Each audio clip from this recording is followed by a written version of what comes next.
Welcome to Game Fondue Reviews. In this video we're going to take a look at Notre Dame. It is a card drafting action selection game designed by Stefan Feld, set in the shadow of the cathedral, Notre Dame. Let's jump right in with the description of the rules, see a few example turns being played, and then I'll be back for some closing remarks. This is Notre Dame set up for a 3-player game. Depending on the player count, you're actually going to have a different centerpiece, obviously with 4 sides for 4 players and 5 sides for 5 players, but we're 3 and we've got that one. Also, 2 players use the 4-sided one as well. So each player takes their trusted friend and 4 influence tokens in their color. The rest actually form the pool. They don't get to get those quite yet. They take 3 money and they get an action card stack that gets shuffled and is put face down. They do not get to look at these. Everybody puts a rat marker on the 0 space of their plague track and takes the carriage in their color and puts it in the center of their burrow. Also, you shuffle up your 4 messages and you lay them out randomly along the outside of your burrow in the marketplace spaces.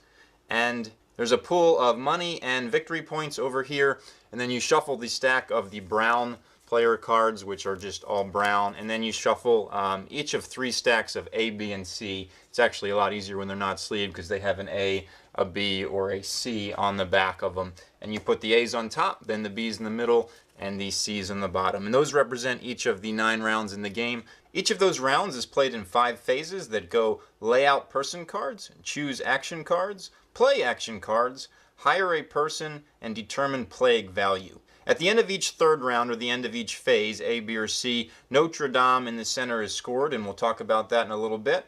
The brown cards are reshuffled, so you're always going to get the same 6 brown guys showing up all the time. And the game ends after the 9th round. Whoever has the most points wins. So let's go through those turn phases. The first is lay out person cards. Very simple. You lay out the top 2 brown cards and the top 1 special card from that age. So it's either an A, B, or C, and they're going to form the pool of characters that players can hire later in the turn. Next is the choose cards phase, in which players draw the top 3 cards of their personal stack, look at them, pick one, put it face down, and pass the next 2. When they receive the 2 cards from the person to their right, they pick one of those, and they put that face down, and they pass the one of those they didn't pick. They can't pass the card they picked the first time. Then they're going to get one more card passed to them, and that's going to form a hand of 3 cards for them for the next phase. The next phase is play action cards. So beginning with the start player, whoever has the bell ringer, which is actually the green, but we're just going to do purple for right now, he plays one of those cards face up, and he takes the corresponding action. We'll talk about the actions in a moment. And then each player goes. In the next round, the player takes one more action, but puts the 3rd card face up under this one so nobody can see it, and takes the top action. The 3rd action you don't get to take, but nobody gets to look through the discard pile, so in the common discard pile they're going to not know necessarily what that other action you took or did not take was. So let's go through the actions. You can take any of these actions on your board, and the way you do that is you take one of your influence markers from your personal supply, you can't take them from the general supply, and you put it on that space. And right here, this space, you get as many influence as you have on this space. That sounds a little strange, but if you already had 2, and for this turn you played that card, you put 1 more, you would take 3 influence from the general supply for doing so. This space over here is exactly the same thing, except for each influence on it, you take a victory point. And it's important to note that you don't get to take any action unless you actually place an influence on it. You can't just use influence that were already there. Over here is same idea. You just take 1 money for each influence on it. And next is this carriage space, and for each influence on it, when you place one, as well as the one you place, you can move your carriage that many spaces. So right now, I placed this. I could move my carriage up to 3 spaces, and you only move from market spaces to market spaces. So if I wanted to, I could go 1, 2, 3, or I could just go 1. You go up to that number of spaces, and if you end on a space with a message, you take that, and you get whatever's on it. So this one is 3 points, and I move my rat marker back 1. You can never go below 0, so that might not be the best one for me right now. The point being, you take it and you put it face down in front of you.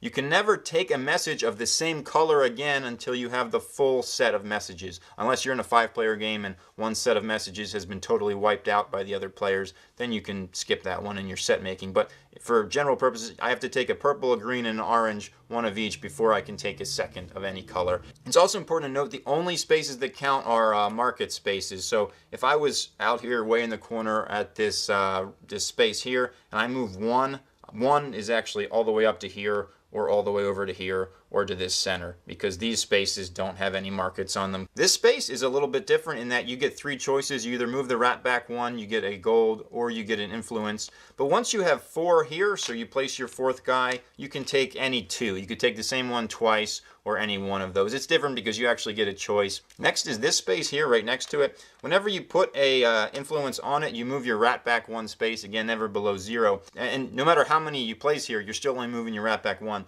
But as you get more and more guys here, for every 2 guys you have here, every time you earn a victory point, you get 1 extra point. So imagine I had 4 guys here, meaning I'm going to get 2 extra points. And I place this one guy here as a different action later. Obviously, I can't place from the supply. Normally, I would get 1 point, but anytime I get points, I get extra. So in this case, I would get 1 plus 2 for 3. So this can stack with anything, and it's an interesting way to generate points more quickly. But you do need at least 2 guys for every 1. Next is this hospital space here, and every time you place there, same idea, you move the rat back 1. He doesn't move back extra for having other influence there. But for every guy you have here, at the end of the turn, your rat moves back 1 less space moves forward 1 less space during the plague step. And it's even possible that if, for example, the plague value was 2 and you were here, you would end up going back 1 because your plague value is 2 minus 3 for having 3 guys here. And next happens to be this card on the top is Notre Dame, which is here in the center. This scores at the end of every 3 rounds, but the way it works is when you place an influence here, you must donate money. If you can't donate money, you can't even place here, and it has a little table here. If you donate $1, you get 1 point, $2 is 3 points, and 3 is 6 points that you get right away. And that's kind of how Notre Dame works. I also want to point out that if you are totally out of people, like so, and you didn't have anyone in your personal supply, but you played a card and you wanted to use it, it's okay to take from another area, but you will lose the guy on that area. And there's one more thing left you can do, and that is the Trusted Friend. And he doesn't have a space on the board, but when you play the Trusted Friend card, you take your Trusted Friend and you put him anywhere. He has to move, so if he was already here, he can't stay here. He has to go somewhere else. But he works just like placing an influence, and he counts as an influence for purposes of the game. The one place he cannot go is Notre Dame. He's limited to in here. So if he goes here, it counts as having 3 guys here, or here it counts as -2 at the plague value at the end of your turn, and so on. Also, you don't have to execute an action if, for instance, you play the Notre Dame card and you have all of your guys out on the board and you don't want to move one, you just discard the card and that's the end of your turn, but I'd recommend against that. After finishing up their actions, each player in turn order, starting with the start player, has an opportunity to hire a person by paying 1 money. You can only hire 1 person, and he always costs 1 money, and you just get to do his action once. For example, this guy gives you 2 influence and a point, and then there are some more special ones here. You can hire a person that somebody else has already hired, so there's no limitation there, and all 3 people could even hire the same guy if they wanted to. Let's move on to the plague value. Now, these guys that were flipped at the beginning of the turn actually already determined the value for you, but you may not have noticed. They have these rats at the bottom, and you just add them up. So 2, 1, 2. So this plague value this turn is 5 rats. So the way you resolve that is you move your rat marker 5 spaces along the plague track, -1 for every guy in the hospital here. So you'd actually only move 5 -2 this turn, or 3, because you have the Trusted Friend and an influence there. If you ever have to move beyond 9, you stop at 9, you don't move beyond 9, but you immediately lose 2 victory points if you have 2, and you remove 1 influence from your area with the most influence. So right here I have 2 influence, and right here I have 2 influence. I can't remove the Trusted Friend, but I do get to choose if there's 2 places with equal influence, so I would choose to remove this one, for instance. And lastly, as we mentioned, Notre Dame scores at the end of rounds 3, 6, and 9, and the way it scores is just for whatever pieces are here, you divide out the number of points. So in a 3-player game, that number is 8, which is listed here. So 8 would be divided among these 4 pieces. So this red guy would get 2, this green guy would get 2, and this purple guy would get 4. The one thing to note about Notre Dame is after it scores, these tiles or these influence markers go back to the general supply. The players don't get them back. After the 3rd scoring of Notre Dame, the game is over. Whoever has the most points wins. Let's get going with our playthrough. So the first thing we do is we flip out the 3 character cards, 2 from the brown deck and 1 from the other. And then we start by choosing our cards. So each player draws a hand of 3. We'll just put them face up, even though obviously it's for their eyes only at this point. And each player picks one of those cards and passes the rest. So this guy picks this one and passes. So after each player has passed and they have a new hand of the 2 cards, they pick one of them and pass the other. So starting with the start player, everybody takes one action. So the first thing he's going to do is play a card with this influence symbol. So he puts on that corresponding space of his board, and because he has one guy there now, he takes one influence from the general supply. Now it's this guy's turn because it goes clockwise, and he's going to actually do the same thing. So he's going to play that card, put an influence in the space, and take one from the general supply. And this guy probably isn't going to do that. No, he's going to go right to Notre Dame. He's not going to waste any time. So he has to donate at least one coin. He decides that he's going to just donate the bare minimum, and he gets 1 point for doing so. Remember, 2 coins is 3 points, and 3 coins is 6 points. Victory points you can actually keep secret. Money you have to make everybody be able to see, and same with influence. And Alex, back to this guy, so he's going to pick one more of these actions, and the other one he's just going to get rid of. He's going to play this card, and he tucks his other one underneath it so nobody can see it. So he plays that, places a guy on the corresponding space, and because he has one guy there, he takes 1 money. This guy picks his next action, hides the other. He's going to move his trusted friend. So his trusted friend can go on any space here that he would like. He's going to start his trusted friend right where his other guy was, and he's going to get 2 more influence. And this guy goes last. He is going to go here. He puts one of his influence there. He can't move his rat back any because it's already at 0, but now during the plague he's going to move that many spaces less. So these all go together to form a common discard pile that nobody can look through, so we're going to put it out over there. And we move on to the next phase. The next phase is hire a person. So it starts with this guy. He has the opportunity to hire one of these people. He decides he would really like to move his carriage, so he's going to pay this guy actually to move this influence to here and take the corresponding action. So he's going to take that carriage and he's going to go up here for 2 points immediately and 1 influence from the general supply. And then he puts that face down in front of him. No more greens for him until he's gotten each other color once. This guy decides he's going to go for the points because he's got a lot of empty regions. He gets 1, 2, 3, 4, 5, 6 points. And last but not least, this guy over here is also going to go for the points. Since he's got somebody in Notre Dame, that doesn't count. 1, 2, 3, 4, 5, 6, empty. Now we determine the plague value, and it's been out here the whole round. It's actually 3, because we got 1 rat, and 1 rat there. So everybody moves up 3 spaces on their track. This guy's only going to move 2 because he gets -1. It's not the end of a 3rd, 6th, or 9th round, so no scoring takes place at Notre Dame.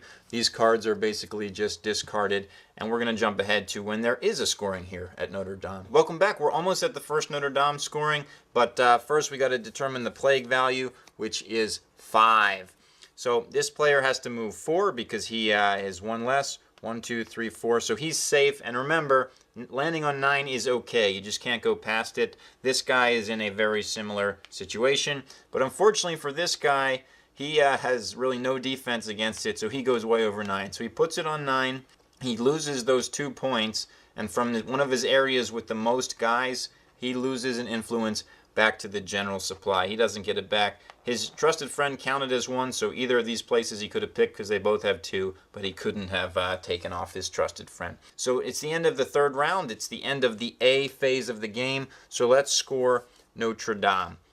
So the way we do that is we divide the total out by the number of pieces here. So you'll see it's 8, and it divides out by 3, but it rounds down. So each guy only gets 2 points. That extra point is going to be lost, and everybody takes 2. Had anybody had extra guy in the park area, which is this one here, they would have taken an extra point for that. Unfortunately for both these guys, they were 1 short, because remember, this applies anytime you score a point, and then these are lost to the general supply. So to set up for the next rounds of the game, we just reshuffle the brown guys. You're going to use those same 6 brown guys in each round. And now we're on to B with the persons. So we lay out our new set of persons, and the game continues. I really like Notre Dame. I liked it from the first time I played it, but the game does change over time. When you first played it, just kind of card drafting and action selection and nice colors, and it's fun.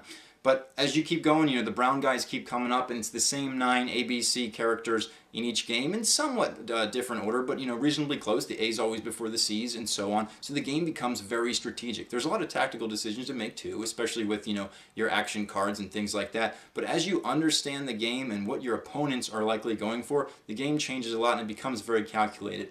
I like it a lot because it makes for a strategic, tense, fun experience with a bunch of players who know what they're doing. That may turn some people off, who are just looking for a light game, but this one is a lot of fun, and it's one I strongly recommend if it looked fun to you in the video, and if you're looking for a game with a medium weight. It's not super strategic, but it is definitely strategic nonetheless. That's Notre Dame. Thanks for watching.